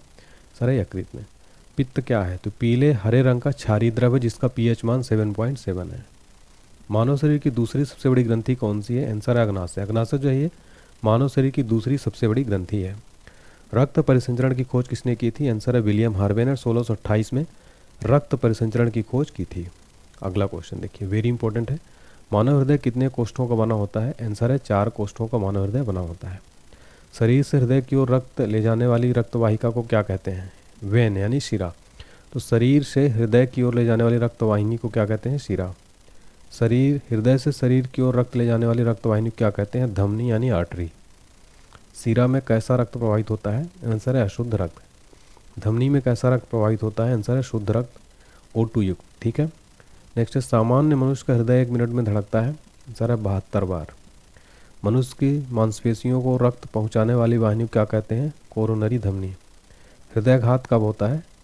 आंसर है कोरोनरी धमनी में जब रुकावट हो तब क्या होता है? हार्ट अटैक हो जाता है।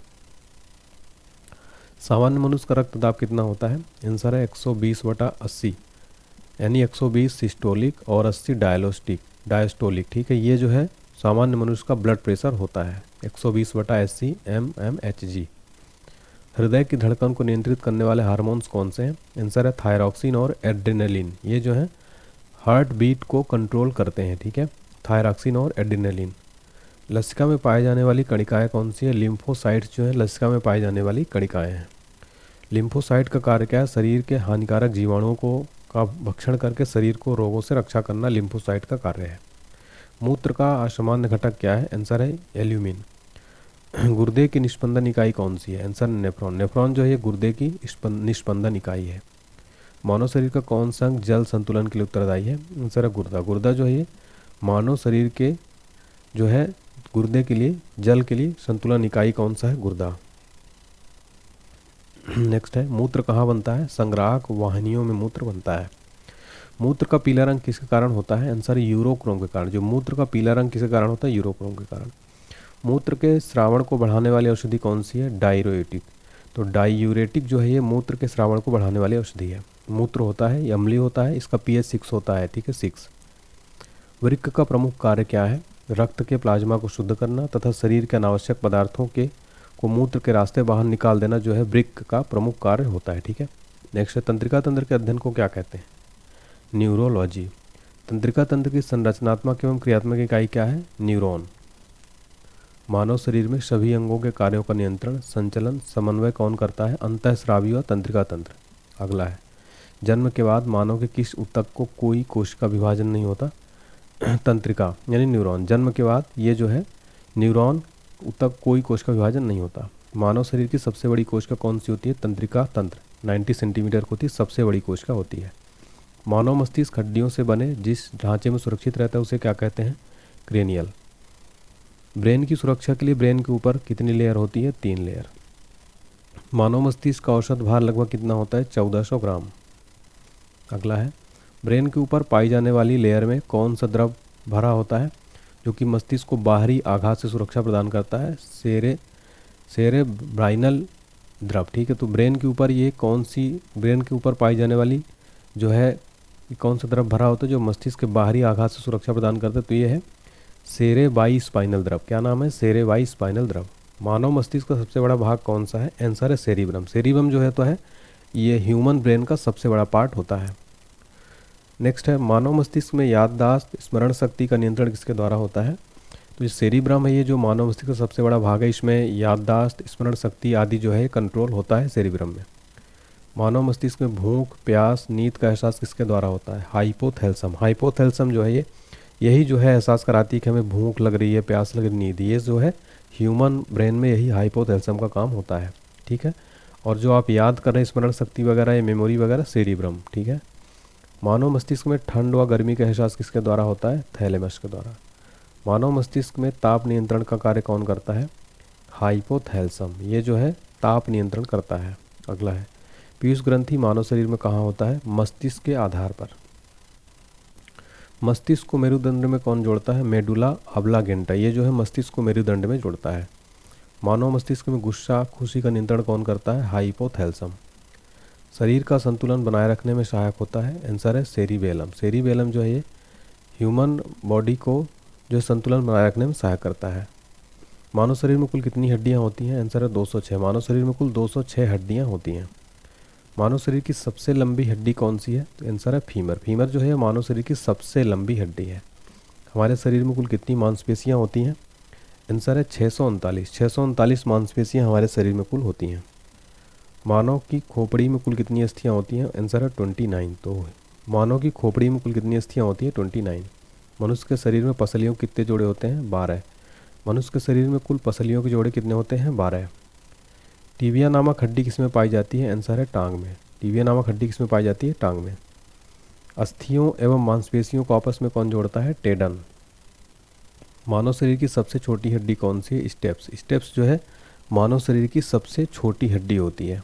नेक्स्ट है ह्यूमस अस्थि कहाँ पाई जाती है? आंसर है ऊपरी भुजा में। किस जीव में पसलियों की संख्या सर्वाधिक होती है? तो सांप जो है ना, इसमें पसलियों की संख्या सर्वाधिक होती है। नवजात शिशु में हड्डियों की संख्या कितनी होती है? 300। कंकाल तंत्र के अध्ययन को क्या कहते हैं? ऑस्टियोलॉजी। ऑस्टियोलॉजी जो है कंकाल तंत्र के अध्ययन को कहते हैं। कॉन्ड्रियोसाइट किस में पाए जाते हैं? आंसर है उपास्थि में कॉन्ड्रियोसाइट पाए जाते हैं।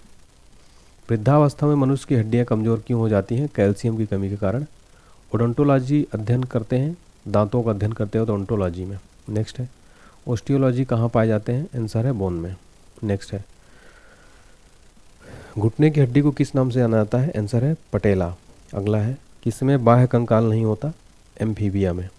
टीबिया नामक हड्डी पाई जाती है? आंसर है टांग में। टूटी हड्डी को जोड़ने के लिए प्रयोग करते हैं plaster of Paris. Plaster of Paris का प्रयोग करते हैं टूटी हड्डी को जोड़ने के लिए। कंधे व कमर के जोड़ को क्या बोलते हैं? बाल व सॉकेट ज्वाइंट। तो कंधे और कमर के जोड़ को क्या बोलते हैं? बाल व सॉकेट ज्वाइंट। मानव हड्डी का मुख्य घटक क्या है? कैल्शियम। कैल्शियम जो है मानव हड्डी का मुख्य घटक है। कॉलर की हड्डी को और किस नाम से जाना जाता है? क्लेविकल नाम से। मानव शरीर में सैडल जोड़ों की संख्या कितनी होती है? 2। मानव शरीर की सबसे पतली हड्डी का नाम क्या है?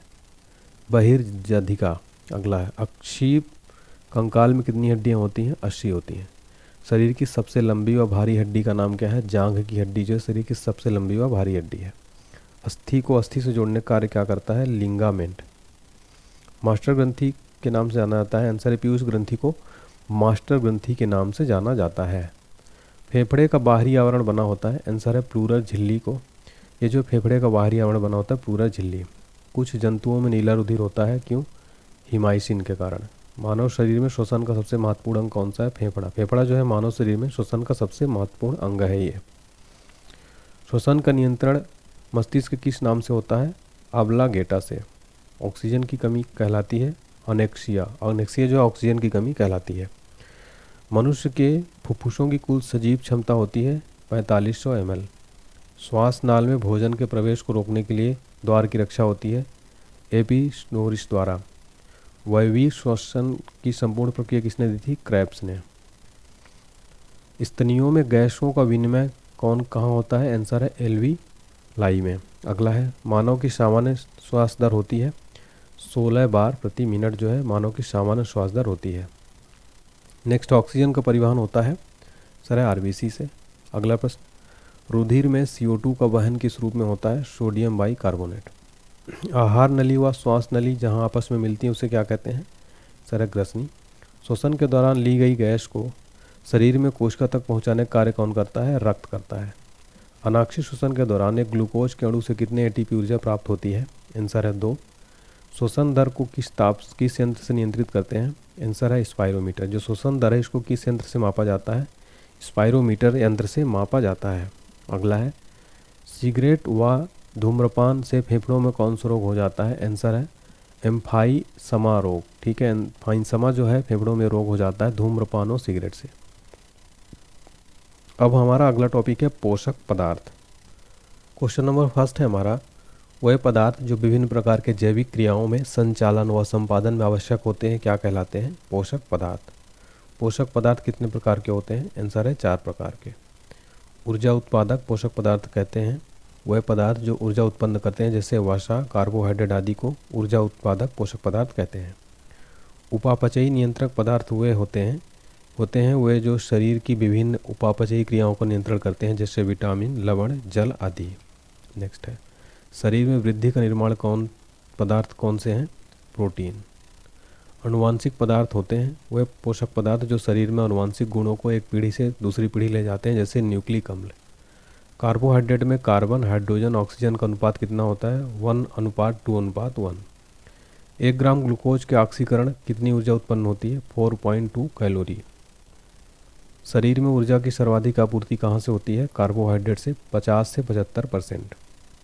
कार्बोहाइड्रेट कितने प्रकार के होते हैं? 3 प्रकार के होते हैं। कौन कौन से? Monosaccharide, disaccharide, polysaccharide.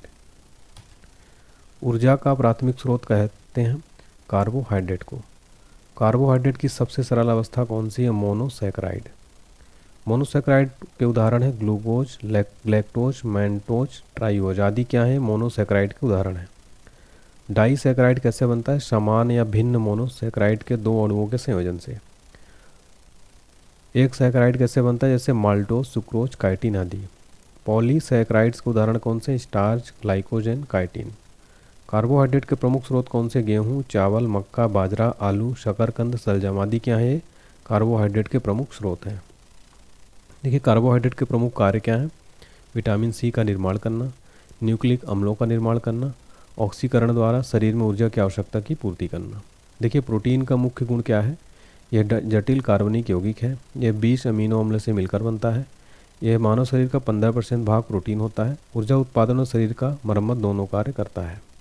नेक्स्ट है, प्रचुरतम मात्रा में प्रोटीन कहाँ से मिलता है? सोयाबीन और मूंगफली से। मनुष्य के शरीर में कितने प्रकार के प्रोटीन की आवश्यकता होती है? 50। 10 शरीर स्वयं बनाता है और 10 भोजन से प्राप्त होता है। बच्चों में प्रोटीन की कमी से कौन सा रोग होता है? क्वाशी और कर रोग होता है बच्चों में प्रोटीन की कमी से।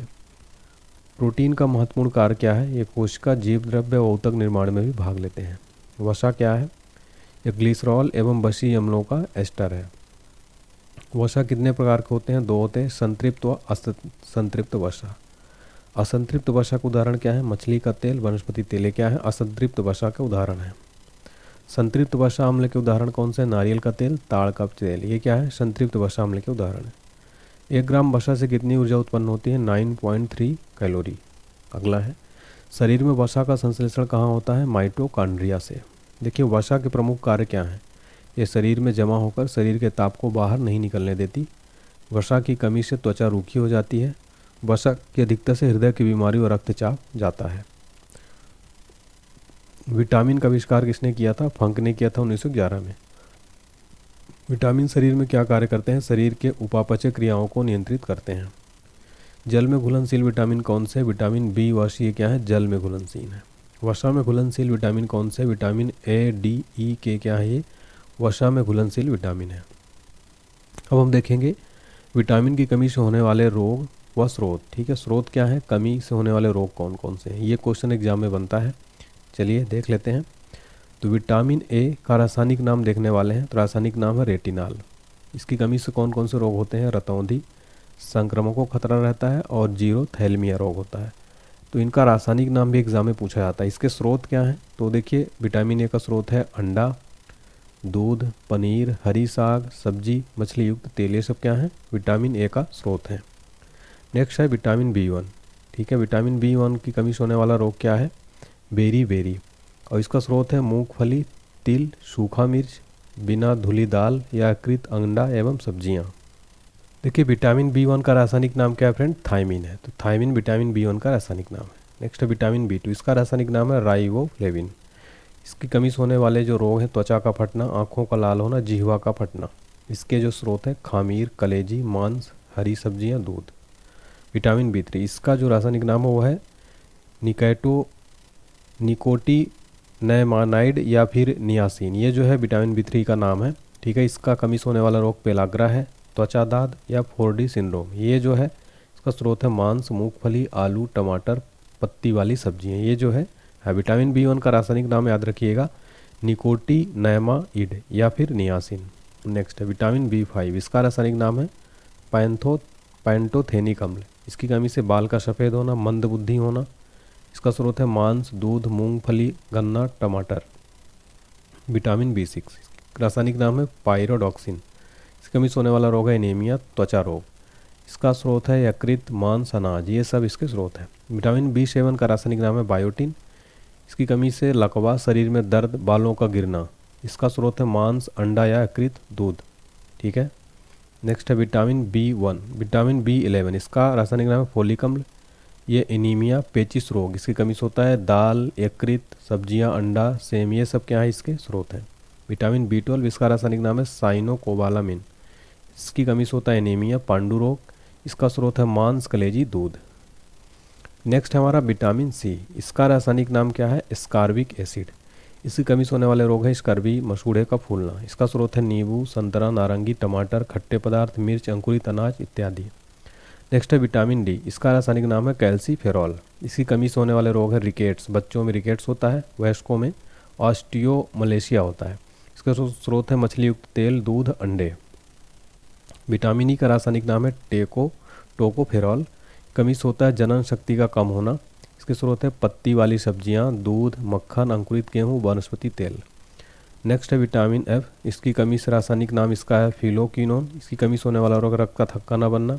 टमाटर, हरी सब्जियां आंतों में ही उत्पन्न होती हैं, ठीक है। देखिए तो ये नेक्स्ट क्वेश्चन देखिए, गर्भवती महिलाओं में प्रायः किसकी कमी होती है, कैल्शियम और आयरन की। नेक्स्ट है हमारे शरीर में भार का कितना प्रतिशत है, तो हमारे शरीर में भार का कितना प्रतिशत जल है, तो 65 से 75% जो है जल है। पीने के पानी में किस विष के कारण कैराटेसिस नामक बीमारी होती है, आर्सेनिक विष के कारण। न्यूक्लिक अम्ल का मुख्य कार्य क्या है, अनुवांशिक गुणों का एक पीढ़ी से दूसरी पीढ़ी तक ले जाना। अगला, एक सामान्य कार्य करने वाले व्यक्ति को कितनी ऊर्जा की आवश्यकता होती है, 3000 से 3500 कैलोरी ऊर्जा होती है। राष्ट्रीय पोषण एवं अनुसंधान संस्थान कहाँ स्थित है, आंसर है हैदराबाद में। केंद्रीय खाद्य प्रौद्योगिकी अनुसंधान संस्थान कहाँ स्थित है, आंसर है मैसूर में। केंद्रीय औषधि शोध संस्थान कहाँ स्थित है, आंसर है लखनऊ में। शहद का प्रमुख घटक क्या है, फ्रक्टोज। कौन सा पदार्थ मानव शरीर में ईंधन का काम करता है, वो है कार्बोहाइड्रेट। कार्बोहाइड्रेट जो है मानव शरीर में ईंधन का काम करता है। दूध में मिठास किसकी उपस्थिति के कारण आती है, सर लैक्टोज। लैक्टोज की उपस्थिति के कारण दूध में मिठास आती है। अब देखेंगे हम ह्यूमन डिसीज यानी मानव रोग, वेरी इंपॉर्टेंट टॉपिक फ्रेंड्स। इस टॉपिक से ही 2 से 3 प्रश्न एग्जाम में जरूर बनते हैं, इसको आप पूरा याद करिए। देखिए पहला क्वेश्चन, मलेरिया से पीड़ित व्यक्ति में प्लाज्मोडियम परजीवी की खोज किसने की थी, लेबरन ने। मलेरिया रोग से क्या होता है, रुधिराणु नष्ट हो जाते हैं और रक्त में कमी आ जाती है। मलेरिया के उपचार में दिया जाता है क्लोरोक्विन, कुनैन, पेलोड्रीन आदि। नेक्स्ट है, कालरा व टीबी के जीवाणु खोज किसने की, आंसर है रॉबर्ट कोच ने। रेबीज के टीके व दूध के पास्चुराइजेशन की खोज किसने की थी, लुई पास्चर ने की थी। रेबीज का टीका और दूध का पास्चुराइजेशन की खोज। बच्चे की डीपीटी टीका दिया जाता है, तो डिप्थीरिया, काली खांसी, टिटनेस रोग में प्रतिरक्षी के लिए डीपीटी टीका दिया जाता है। अब हम देखेंगे मानव में परजीवी द्वारा होने वाले जो रोग हैं फ्रेंड्स, परजीवी है ना, यानी कि परजीवी द्वारा होने वाले जो रोग हैं वो हम देखने वाले हैं। तो देखिए मलेरिया जो है प्रभावित अंग है तिल्ली एवं आरबीसी, इसका परजीवी है प्लाज्मोडियम, ठीक है। वाहक मच्छर है मादा एनाफिलीज, उसमें लक्षण है ठंड के साथ बुखार। नेक्स्ट देखिए हमारा पायरिया। पायरिया प्रभावित अंग है मसूड़ा, इसका जो पैरासाइट यानी परजीवी हुआ है एंट अमीबा जिंजवेलिस, ठीक है। लक्षण है मसूड़ों से रक्त का निकलना। अगला है सोने की बीमारी, इसका प्रभावित अंग है मस्तिष्क, इसका जो पैरासाइट है वो है ट्रिपेनोसोमा इसका नाम है, और ये वाहक मच्छर इसका सीसी मक्खी, बहुत नींद के साथ इसमें बुखार आती है। अगला है पेचिस, प्रभावित अंग है आंत, इसका परजीवी है एंटी अमीबा हिस्टोलिटिका, इसमें श्लेष्मा और खून के साथ दस्त होता है। नेक्स्ट है काला जार, अस्थि मज्जा से प्रभावित होता है, इसका परजीवी है लीसमैनिया डोनावानी, इसका जो वाहक मच्छर है वो बालू मक्खी, लक्षण है तेज बुखार। अगला है, अब हम देखेंगे जीवाणु, यानी इसमें जो है जीवाणु द्वारा होने वाले रोग जो है हम देखने वाले हैं। तो देखिए बैक्टीरिया इसको कहते हैं हम जीवाणु को, और बैक्टीरिया देखिए तो बैक्टीरिया द्वारा होने वाले जो रोग हैं, देखिए बीमारी देखेंगे, प्रभावित अंग देखेंगे, जीवाणु का नाम और लक्षण देखेंगे। टिटनेस बीमारी जो इससे प्रभावित अंग है तंत्रिका तंत्र, इसका जो बैक्टीरिया का नाम है वो है क्लोस्ट्रीडियम टिटेनी, ठीक है। इसमें तेज बुखार, शरीर में ऐंठन, जबड़ा बंद होना ये होता है। नेक्स्ट है हैजा प्रभावित अंग, इसमें क्या होता है, देखिए हैजा से जो प्रभावित अंग है वो है आंत, जीवाणु का नाम है विब्रियो कॉलेरी, इसमें लक्षण है लगातार दस्त और उल्टियाँ होना। नेक्स्ट है टाइफाइड का प्रभावित अंग है आंत, इसका जीवाणु का नाम है साल्मोनेला टाइफी, इसके लक्षण है तेज बुखार, सिर दर्द। नेक्स्ट है क्षय रोग यानी कि टीबी, इसका प्रभावित अंग है फेफड़ा, इसका जीवाणु का नाम है माइकोबैक्टीरियम ट्यूबरक्लोसिस, इसका लक्षण है बार बार खांसी के साथ कफ, रक्त निकलना। नेक्स्ट है डिप्थीरिया, इसका प्रभावित अंग है श्वास नली, जीवाणु का नाम है कोरिनी बैक्टीरियम डिप्थीरी, इसका लक्षण है सांस लेने में कठिनाई एवं दम घुटना।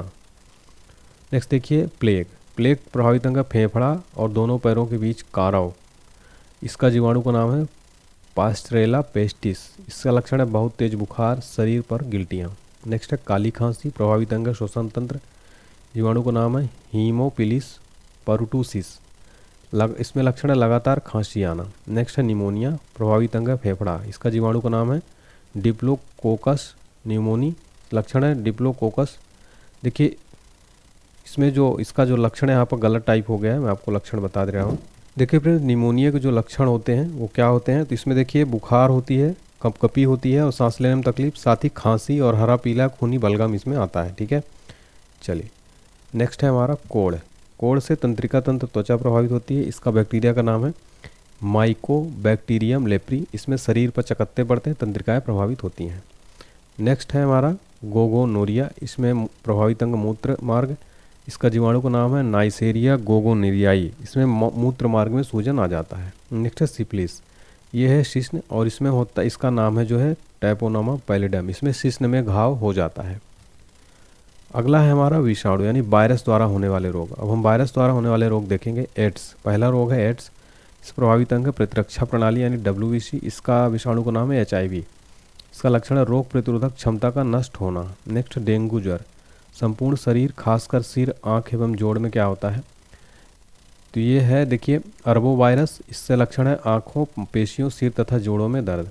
नेक्स्ट है पोलियो से प्रभावित अंग गला, रीढ़, नाड़ी, ये जो है इसमें विषाणु का नाम है पोलियो, लक्षण है ज्वर, बदन में दर्द, रीढ़ की हड्डी की कोशिकाएं नष्ट हो जाती हैं। नेक्स्ट है इन्फ्लुएंजा, इससे संपूर्ण शरीर प्रभावित होता है, इसका नाम है मिक्सो वायरस, इसके लक्षण है गलशोथ, छींक या बेचैनी।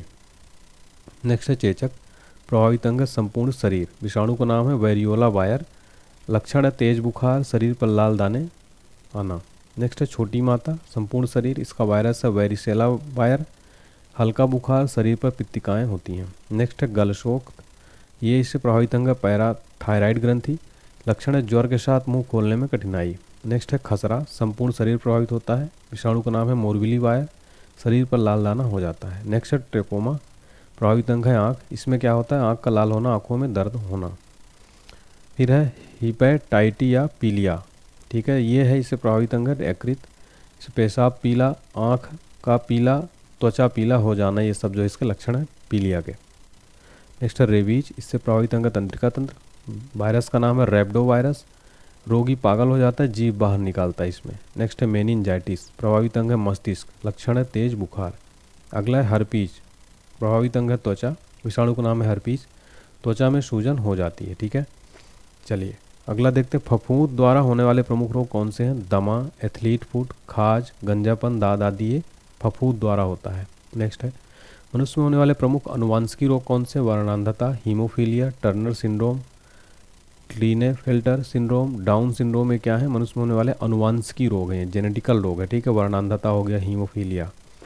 कीमोथेरेपी किसके उपचार में दी जाती है, आंसर है कैंसर के उपचार में। अस्थि कैंसर किसके कारण होता है, आंसर रेडियो सक्रिय स्ट्रांसियम 90 के कारण। एलिसा टेस्ट किस रोग के जांच में होता है, HIV वायरस। HIV का पूरा नाम क्या है? ह्यूमन इम्यूनो वायरस HIV का पूरा नाम है। फिर एड्स का पूरा नाम क्या है? Acquired immuno deficiency syndrome AIDS का पूरा नाम है। एड्स रोग किससे होता है? वायरस या विषाणु के द्वारा। डेंगू ज्वर किसके काटने से फैलता है? मादा एनोफिलीज के काटने से। पीलिया वैक्सीन की खोज किसने की थी? पोलियो वैक्सीन की खोज किसने की थी? जॉन साल्क ने की थी। अगला है BCG का पूरा नाम क्या है? Bacillus Calmette Guerin. देखिए नेक्स्ट है DPT का पूरा नाम क्या है? तो डिप्थीरिया, फिर है पर्टूसिस और टेटनस, ये जो है DPT का पूरा नाम है। चलिए अब देखेंगे चिकित्सा संबंधी आविष्कार। हम आविष्कार देखेंगे, आविष्कारक एग्जाम में डायरेक्ट प्रश्न यहाँ से बनते हैं। देखिए पहला है विटामिन। विटामिन का आविष्कारक खोज किसने की थी? फंक ने। विटामिन B की खोज किसने की? मैकुलन ने। विटामिन D के आविष्कारक कौन है? हॉपकिंस।